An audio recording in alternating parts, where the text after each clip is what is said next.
사도행전 27장 21절부터 26절까지에 있는 말씀입니다. 여러 사람이 오래 먹지 못하였음에 바울이 가운데 서서 말하되 여러분이여 내 말을 듣고 글에 대해서 떠나지 아니하여 이 타격과 손상을 면하였더라면 좋았을 뻔하였느니라.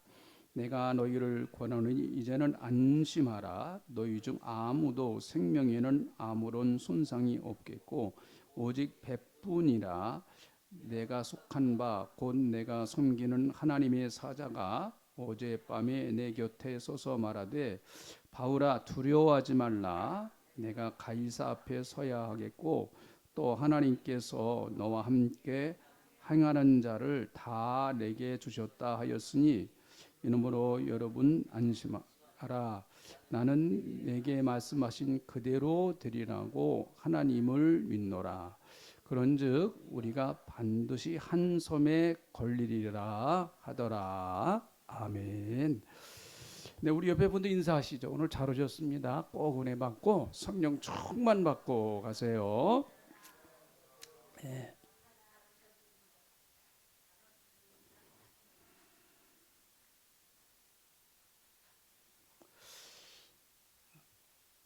우리가 평상시에 이렇게 뭐 일이 잘 되고 또 편안할 때는 참 저 사람 대단하구나 그렇게 보여지는 사람이 있습니다. 그런데 또 막상 어려운 일을 당하고 어려움이 찾아오면 그렇게 멋있던 사람이 대단하던 사람이 아주 초라한 사람으로 또 그렇게 달라지는 경우도 우리 주위에서는 종종 보게 됩니다.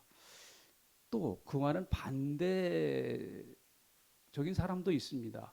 편안할 때는 뭐 그 사람의 가치를 잘 모르고 있으나 없으나 한 이제 그런 사람이었는데 막상 어려움이 찾아오니까 빛을 발하는 또 이런 사람도 있습니다.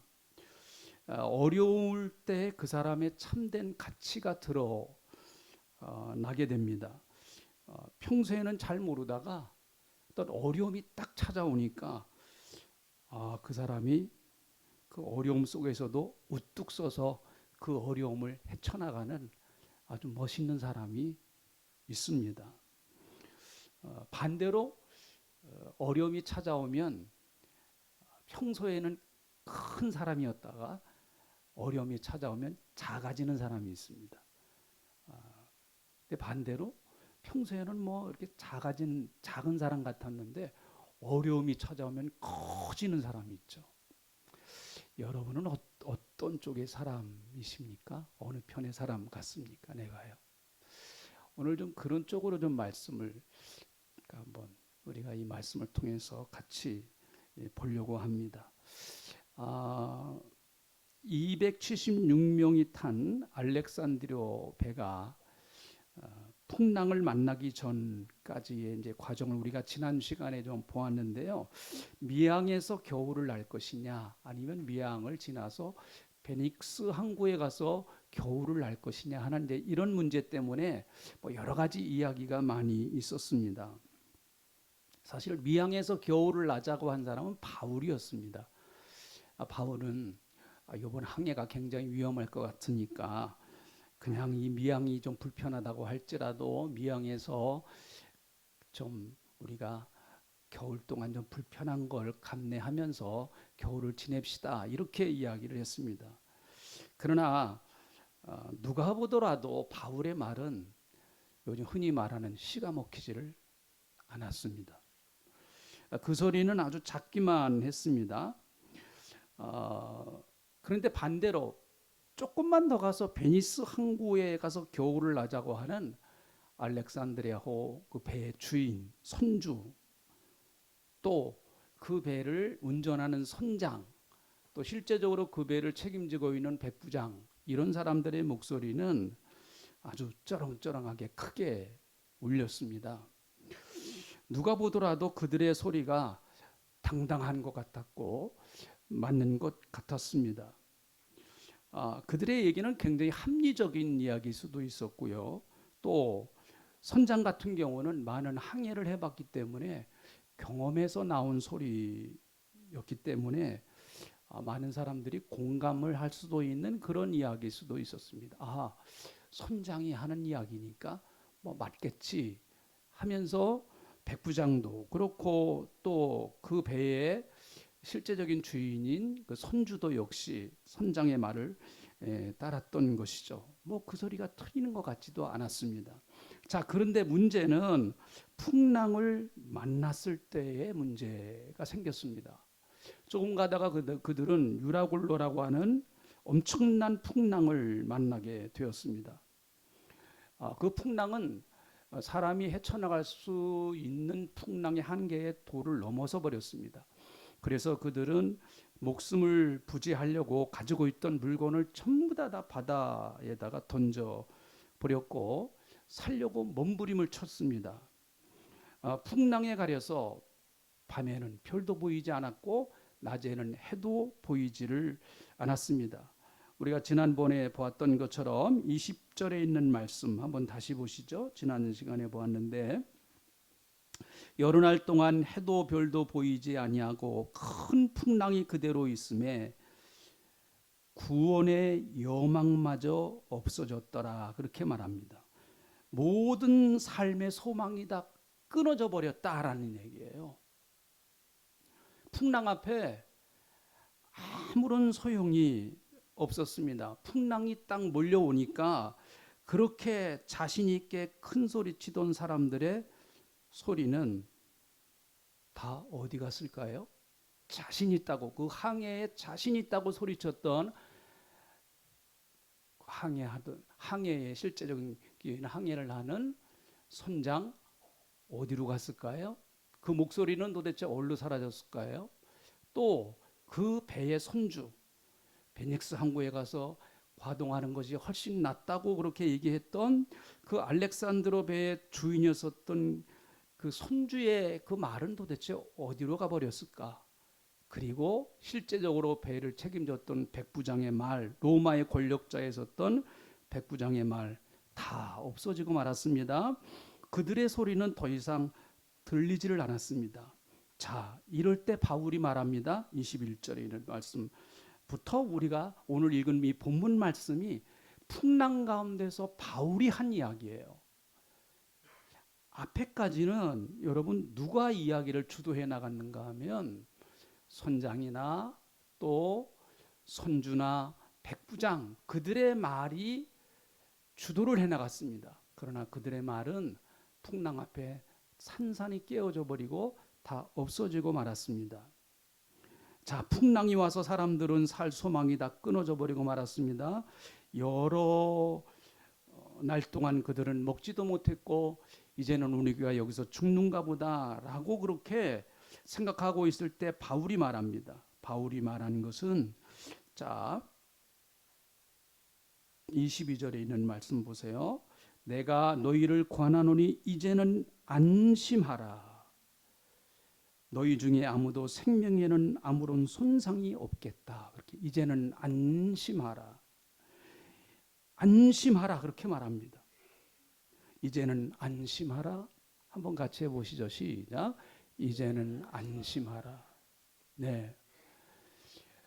우리는 지금 뭐 풍랑을 만난 사람들이 아니니까 이 말이 얼마나 그렇게 생명처럼 들리는 말인가. 사실은 간접 경험을 하니까 잘 모를 수도 있습니다. 그러나 그 당시에 풍랑을 만나서 죽음을 앞두고 있는 이 죽을 수밖에 없는 그런 환경 가운데 있는 276명의 사람들을 향해서 바울이 말하는 이제는 여러분 안심하십시오. 여러분들의 생명에는 조금도 해함이 없습니다라고 말하는 이 바울의 말은 얼마나 그들에게 위안이 되고 소망이 되었을까요? 당신들은 죽지 않습니다. 반드시 살 것입니다. 이렇게 바울은 지금 외치고 있습니다. 다시 말하면 바울은 풍랑 가운데서 존재의 가치를 드러낸 사람이었습니다. 바울이 누굽니까? 바울은 이 알렉산드리아호 배에서 지금 어떤 위치였었나요? 바울은 죄수였습니다. 지금 로마로 가서 재판을 받기 위해서 죄인의 몸으로 끌려가는 죄수의 입장이었습니다. 그는 아무런 존재 가치가 없었던 사람이었습니다. 그런데 여러분, 고난의 현장에서, 고통의 현장에서 그는 큰 사람으로 등장을 합니다. 풍랑 가운데서 여러분, 살 수 있다고 외친 사람은 바울밖에 없었습니다. 누구도 희망을 얘기할 수 없는 그런 환경 가운데서 바울은 지금 희망을 얘기하고 있는 것입니다. 산다고 얘기합니다. 누구도 얘기할 수 없는 그런 이야기를 바울이 지금 하고 있는 것입니다. 물론 바울이 이것은 어떤 감정에 의해서 한 얘기가 아니에요. 나중에 보니까 이것은 하나님께서 바울에게 주신 말씀을 바울이 한 거예요. 여러분, 교회나 성도의 가치는 언제 드러날까요? 성도는 언제 커질까요? 성도는요, 고난의 한복판에서 커지는 사람입니다. 풍랑 가운데서 커지는 사람이 성도예요. 평상시에는 순풍으로 갈 때는요, 잘 몰라요, 그것이요. 다시 말하면 평상시에는 얼마나 하나님을 믿는 믿음이 이게 얼마나 그렇게 소중하고 귀한 것인가 하는 걸 잘 모릅니다. 내가 하나님 앞에 기도할 수 있다고 하는 게 얼마나 그렇게 소중하고 귀한 것인가 하는 걸 잘 몰라요. 내가 하나님을 믿고 하나님을 의지한다고 하는 이것이 얼마나 큰 것인가 하는 것을 잘 모릅니다. 그러나 고난이 오면 드러나게 되어 있습니다. 풍랑이 내게 다가오면 여러분, 믿음의 가치가 얼마나 큰가 하는 것이 드러나게 되어 있습니다. 제가 이 설교를 준비하면서 그 곽선희 목사님, 소망교회 홀로 목사님이신데 그분이 연세가 지금 많으십니다. 그분의 고향은 이제 북한이에요. 그 굉장히 믿음이 뿌리가 깊은 가정입니다. 그 가정이요. 북한에서 어린 날을 보냈고요. 학생 시절 또 청년 시절 북한에서 보냈습니다. 북한이 공산화된 다음에 그는 그리스도인이란 이유로, 예수 믿는다는 이유로 그가 탄광으로 끌려갔다고 합니다. 그런데 참 기적적인 방법으로 하나님께서 거기서 살려주셨어요. 그래서 거기서 탈출을 해서 왔는데 다시 동네로 들어갈 수 없지 않습니까? 동네 들어가면 또 잡히니까. 그래서 산속에서 숨어 살았다고 합니다. 상당 기간. 그런데 자기만 숨은 것이 아니라 한 20여 명 정도가 같이 그 산속에서 같이 있었다고 합니다. 그런데 여러분, 그 산속에서는요, 매일같이 장소를 옮겨야 된다고 그래요. 위험하니까. 장소를 매일같이 이제 혹시 공산당들이 와서 잡아갈까봐 매일같이 옮겨야 되는데, 누군가는 앞장서서 쉽게 말하면 리더가 돼서 사람들을 이끌고 다녀야 되는데 아무도 나서는 사람이 없었다는 거예요. 나설 수도 없는 거예요. 날마다 자리를 옮겨야 되는데 누군가 어디로 누군가 사람들을 데리고 가긴 가야 되는데 아무도 나서는 사람이 없었다는 거죠. 그러니까 어떤 사람이 오른쪽으로 가면 사람들이 그냥 쫄랑쫄랑 다 오른쪽으로 같이 따라간대요. 또 어떤 사람이 왼쪽으로 가면 저쪽으로 가는 것이 맞는가 보다 하고 또 왼쪽으로 쫄랑쫄랑 그렇게 따라가고, 잡히면 죽으니까요. 그런데 얼마 지나서 보니까 사람들이 이 곽선희 청년을 사람들이 따라다니더래요. 그래서 곽선희 청년이 이상해가지고, 아니 왜 나만 따라다니세요? 그렇게 물어봤대요. 그랬더니 그 사람들이 하는 얘기가, 청년은 예수 믿는 사람이니까 하나님께서 잘 보호해 주실 거 아니냐, 그렇게 얘기를 하더래요. 그래서 자기가 가만히 있으면 사람들이 가만히 있고, 자기가 앞으로 가면 사람들이 쫄랑쫄랑 따라오고, 또 왼쪽으로 가면 사람들이 자기를 쭉 따라오고, 그렇게 했다고 합니다. 자기는 그때 그 사람들이 했던 말을 잊지 못한대요. 야, 너는 예수 믿는 사람 아니냐? 예수 믿는 사람이니까 하나님이 너 잘 봐주실 거 아니냐. 그때 다른 사람들은 불신자들이 상당히 많았었다고 합니다. 뭐 어떻게 생각하세요, 이 얘기를요? 예?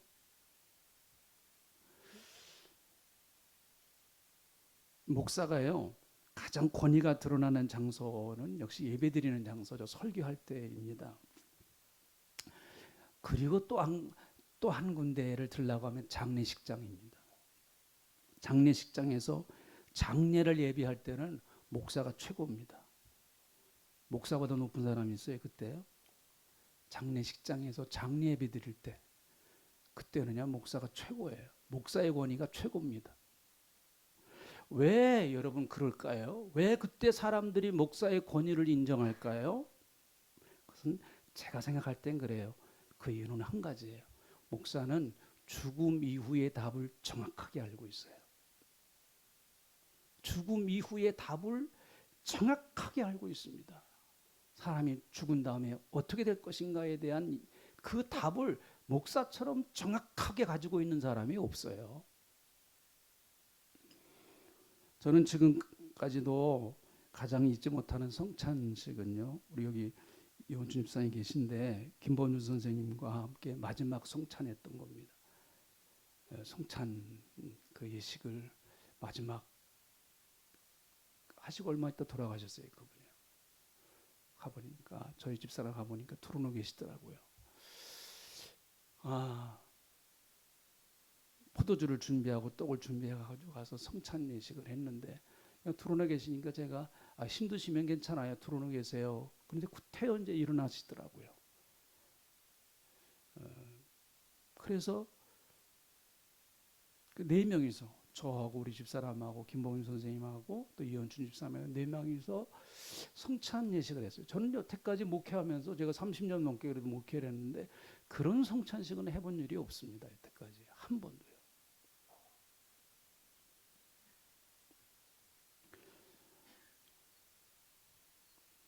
죽음 이후에 답을 알고 있기 때문에 그래요.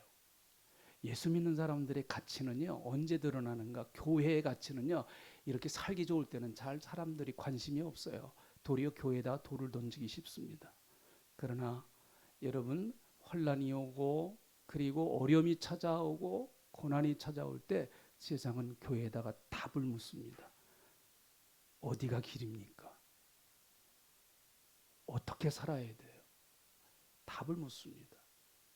평상시에는 보이지도 않아요, 교회가요.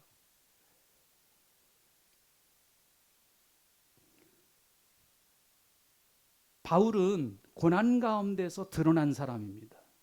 여러분, 그래서 고난이 예수 믿는 사람들에게 그렇게 꼭 나쁜 것만은 힘든 것만은 아닙니다. 그 고난을 잘 이겨나가십시오.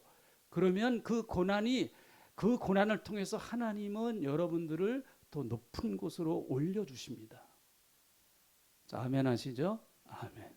더 높은 곳으로 올려주세요. 내가 높아지는 게 아니라 하나님이 나를 그 높은 곳으로 높여주세요.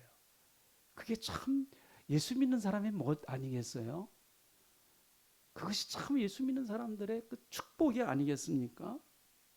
바울은 이제 죄수가 아닌 선장이 되어버리고 말았습니다. 그 이후에 또 28장 그 이후에 그 사건을 쭉 읽어보면 이제 선장이 바뀌어버리고 말아요. 선장은 어디가도 없고 다 없어버렸습니다. 실제적으로 그 배를 지도해 나가고 그 배에서 지시해 나가는 사람이 바울이 되어버리고 말았습니다. 여러분, 신앙은 내 삶의 선장을 바꾸는 일이에요. 신앙이라고 하는 거는요, 내 삶의 선장을 바꾸는 일입니다. 예수 믿기 전에는 누가 내 삶의 선장이었나요?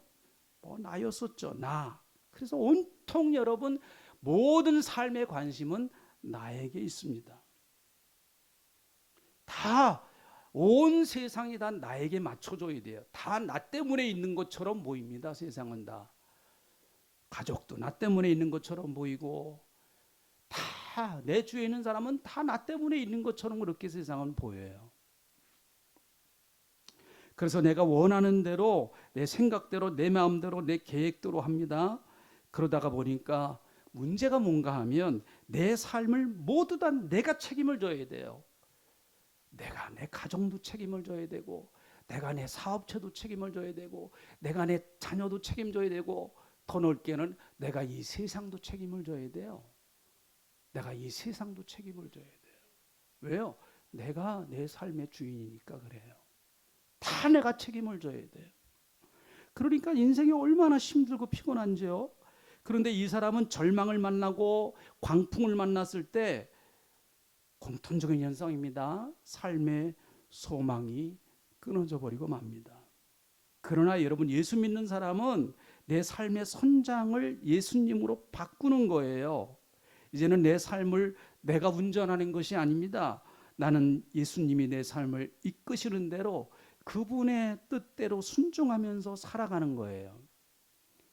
물론 이것이 잘 되는 사람이 있고 아직도 서툰 사람이 있어요. 그 차이예요.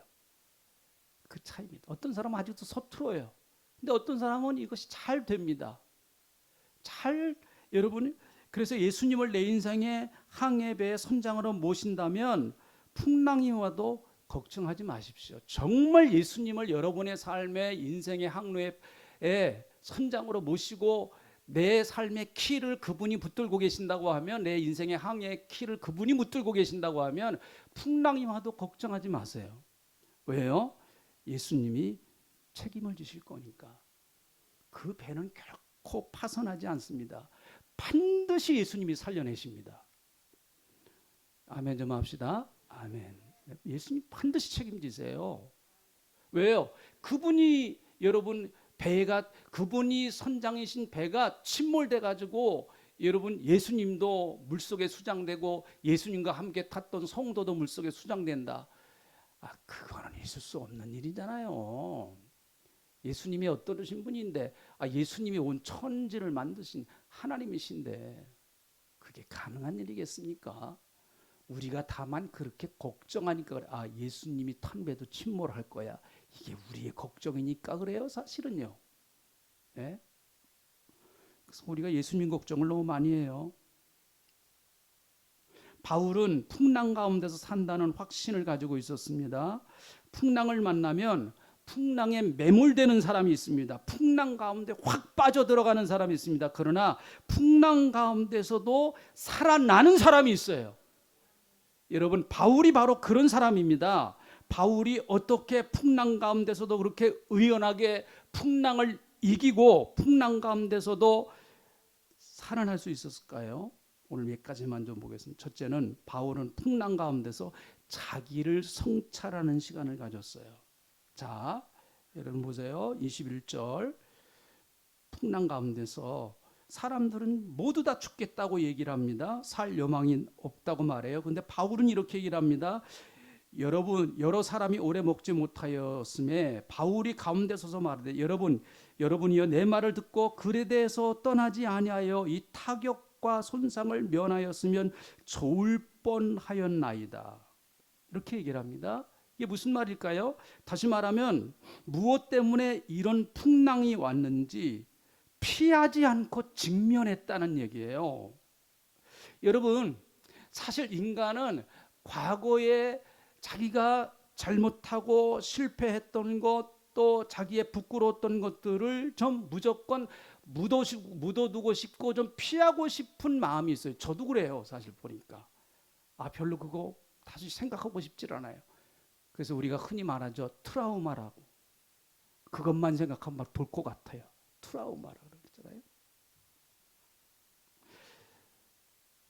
그러나 여러분, 과거의 것을 무조건 묻어둔다고 해서 해결되는 것은 아닙니다. 현재가 해결되는 것은 아닙니다. 정확하게 인식하고 마음이 아프지만 그 문제 앞에서 교훈을 얻어서 하나님 앞에서 자기 자신을 바로 잡아야 돼요. 왜 내가 이런 풍랑을 만났는가? 여러분, 정확하게 원인을 파악을 해야죠. 원인을 파악을. 내 인생에 왜 이런 고난이 찾아왔는가? 한번 진지하게 하나님 앞에서 자기를 좀 성찰할 수 있는 시간을 가져야 됩니다. 바울은 지금 그걸 이야기하고 있는 거예요. 이건 아픈 얘기입니다. 그래서 하나님 앞에서 자기를 보는 시간을 가져야 돼요. 우리가 어려움을 당했을 때 문제 앞에서 여러분 예수 믿는 사람들은 하나님 앞에서 진지하게 자기를 바라볼 수 있는 그런 시간을 좀 가져야 됩니다. 그리고 자기를 바로잡는 시간을 가져야 돼요. 이거를 성경적인 용어로 회개라고 그럽니다. 이걸 성경적인 용어로요. 회개라고 그래요. 왜 그래요, 여러분? 왜? 뭐 때문에 그래요? 자꾸 왜 그런 문제가 나에게 생깁니까? 남 핑계 대지 마시고 자기 자신을 하나님 앞에서 정확하게 여러분 한번 인식하고 자기를 성찰할 수 있는 시간을 가져야 됩니다. 그게 예수 믿는 사람이에요. 남 탓하지 말고 한번 자기 자신을 진지하게 왜 뭐 때문에 이러는가, 그런 시간을 갖는 게 예수 믿는 사람 아니에요? 또 누구 탓을 하려고 그래요? 어디다가 손가락질을 하려고 그래요? 누구 탓을 하려고 또. 그래서는 문제 해결 안 됩니다. 그러면 또 반복이 돼요. 계속해서 반복이 됩니다. 바울은 지금 이 풍랑을 만나는 것은 여러분들이 하나님이 내게 주신 말씀을 듣지 않았기 때문입니다 라고 이야기하고 있습니다. 이것이 아픈 얘기지만 들어야 돼요.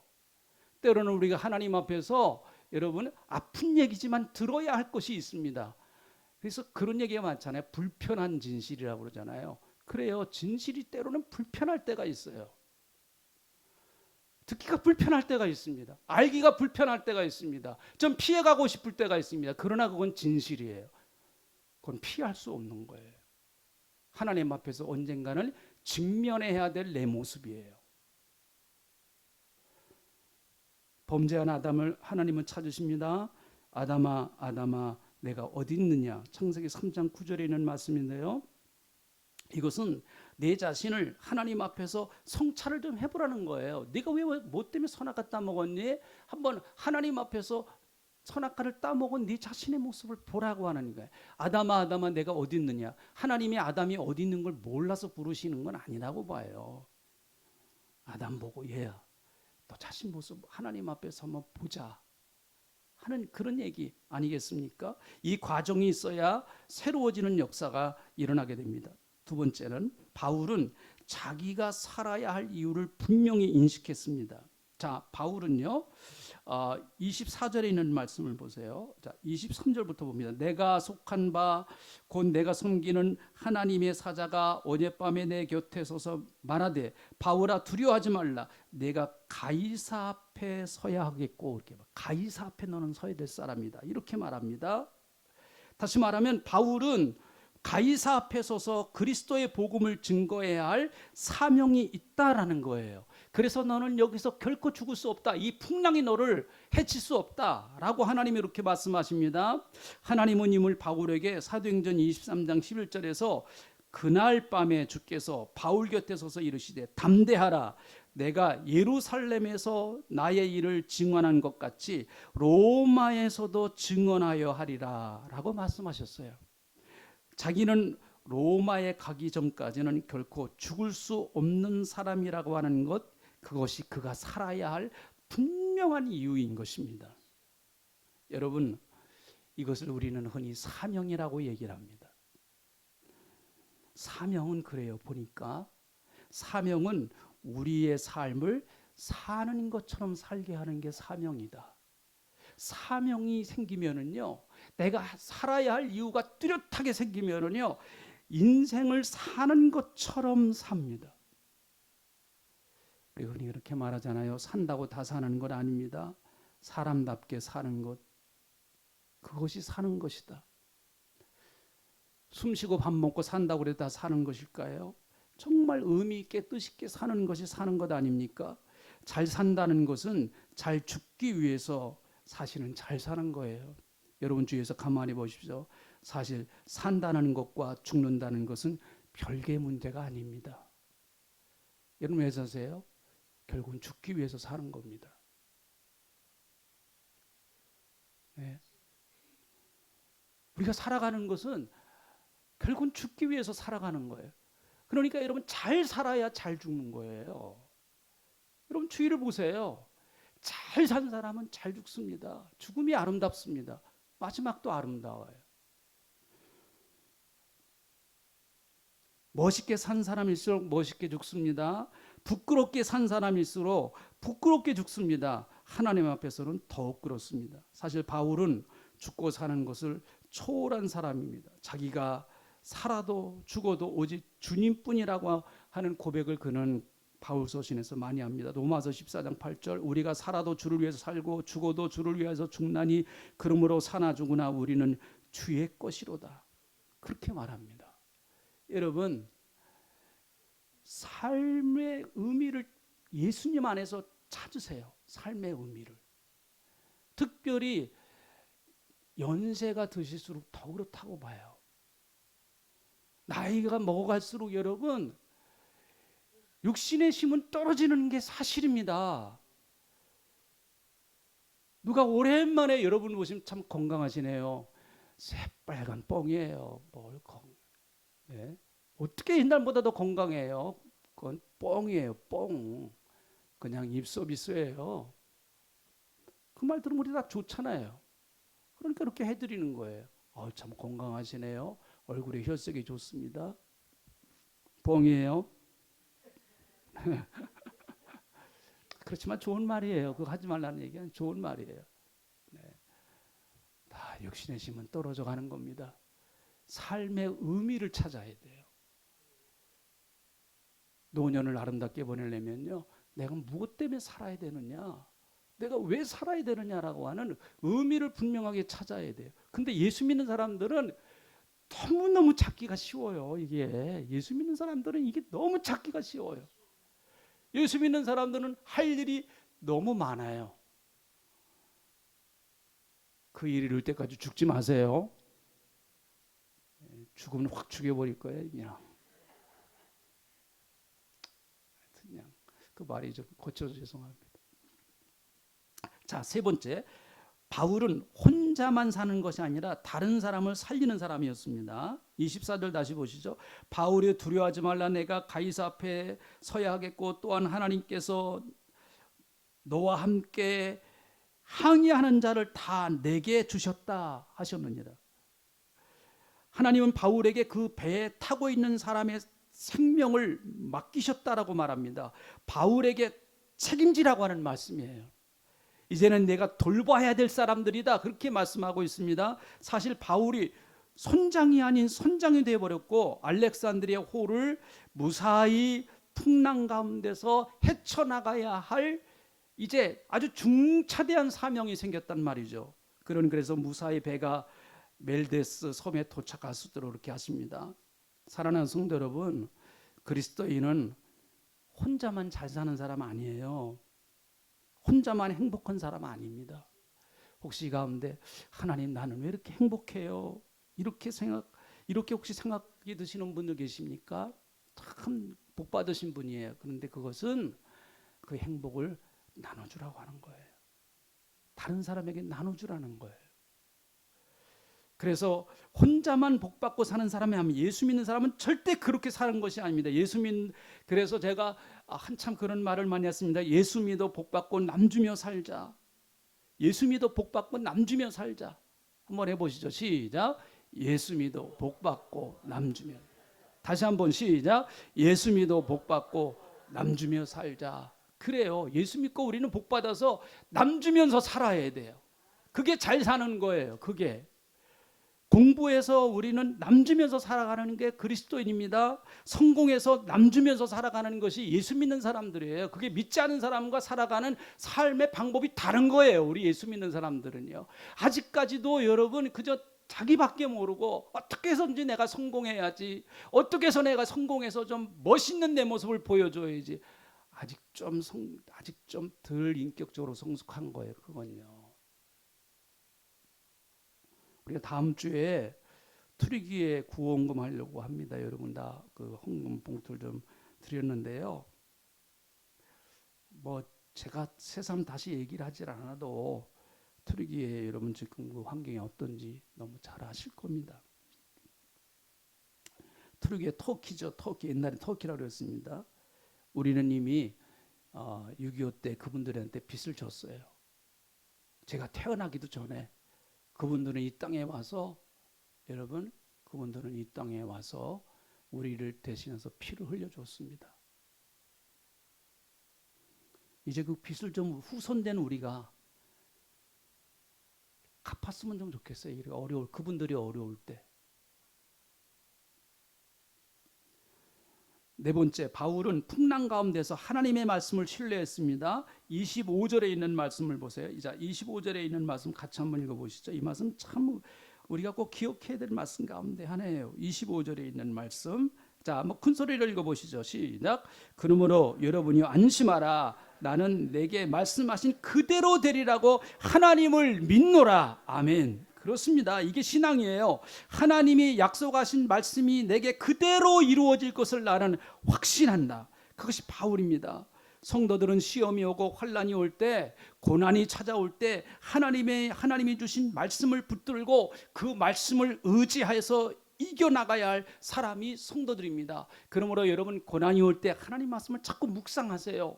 자꾸 고난을 묵상하면 안 됩니다. 자꾸 걱정을 묵상하면 안 돼요. 여러분 생각 속에 자꾸 마귀가 걱정을 심어주고 근심을 심어주고 염려를 심어주고 그럽니다. 그런데 그런 것들을 거부하시고 받아들이지 마세요. 그리고 하나님 말씀을 자꾸 묵상하세요. 또 묵상하고 또 생각하고 또 생각하고, 그래서 여러분의 마음속에 하나님 말씀을 가득 채우세요. 그러면 그 말씀이 여러분을 끌고 갈 것입니다. 그 말씀이 여러분을 고난과 어려운 환경 가운데서 이겨나갈 수 있는 용기를 주시고 힘을 주실 겁니다. 그래서 그리스도인들이 이겨나가는 거예요. 그래서 되새김질을 하라고 하는 것이죠. 여러분 아시는 대로 지난주 월요일 날 제가 수술을 했는데 이 담낭 수술을 했어요. 저는 그래서 쓸개가 없는 사람에서 목회가 더 잘 될 것 같아요. 여러분들이 아무리 속을 썩여도 좀 괜찮아요. 이제 쓸개도 없으니까 난 쓸개도 없는 사람이니까 아이고 괜찮아요. 아유 감사해 보니까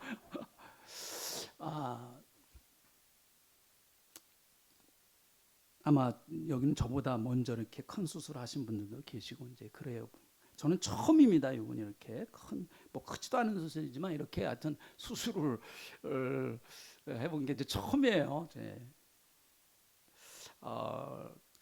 여러 가지 참 많은 깨달음이 오더라고요. 우리 교회 아프신 분들도 많고 또 이미 먼저 수술하신 분들도 많고, 그래서 제가 기도도 그분들 위해서 늘 해드리고 그러는데 하나님이 그런 깨달음을 주시더라고요. 성도들의 아픔을 네가 한번 직접 체험해보고 그리고 네가 한번 겪어보고 그 성도들이 몸이 아플 때 얼마나 힘든지 네가 한번 겪어봐라. 그리고 성도들을 위해서 네가 경험한 그 아픈 그 마음을 가지고 성도들을 위해서 간절히 기도해라. 그 마음을 가지고 그런 그 깨달음이 오더라고요. 머리로 하는 것과 가슴에 하는 건 다르잖아요. 조금 그래서 우리 이제 성도님들 여기 마음 수술하신 분들도 계시고 또 여러 가지 여러 번 수술하신 분들도 계시고 그렇습니다. 그래서 조금은 제가 그래도 더 간절한 마음으로 이제 기도할 수 있겠다, 그런 마음이 생깁니다. 수술하기 전날 하나님께서 저에게 갈라디아서 2장 20절에 있는 말씀을 이렇게 생각나게 하시더라고요. 내가 그리스도와 함께 십자가에 못 박혔나니 그런즉 이제는 내가 산 것이 아니요 오직 내 안에 그리스도께서 사신 것이라. 이제 내가 육체 가운데 사는 것은 나를 사랑하사 나를 위하여 자기 자신을 버리신 하나님의 아들을 믿는 믿음 안에서 사는 것이라. 이 말씀을 하나님께서 기억나게 하시더라고요. 그래서 수술을 들어가기 전에 이 말씀을 열심히 외우고, 또 이게 찬양이 있잖아요. 찬양 좀 이따 한번 해볼 건데 이 찬양을 하면서 이렇게 수술실로 들어갔습니다. 그러면서 하나님 한 잠 푹 자고 나오겠습니다. 성경에 잠은 죽음을 잠이라고 표현했으니까 하나님 죽는 연습하고 나오겠습니다. 깰 때는 깨끗한 몸으로 깼듯이 저도 마지막 날 죽음에서 깨어날 때 나를 사랑하시는 예수님의 얼굴을 기쁨으로 배울 줄 믿습니다 하면서 그 그 연습을 저는 미리 하겠습니다 하면서 이렇게 수술실로 돌아갔는데요. 뭐 들어가서 뭐 이렇게 하다 보니까 나도 모르게 벌써 뭐 의식이 없어지더라고요. 깨어나 보니까 벌써 다 끝났다고 그러더라고요. 갈라디아서 2장 20절, 내가 그리스도와 함께 죽었다. 하나님, 우리에게 몰려오는 이 풍랑, 또 고난의 여러 가지 문제들, 그 가운데 하나님은 우리를 우뚝 세워주시는 줄 믿습니다. 그 풍랑 가운데서 주시는 하나님의 음성을 붙들게 하시고 하나님의 말씀을 붙들고 그 풍랑을 이겨나가는 우리 사랑하는 귀한 성도님들이 되게 하여 주시옵소서.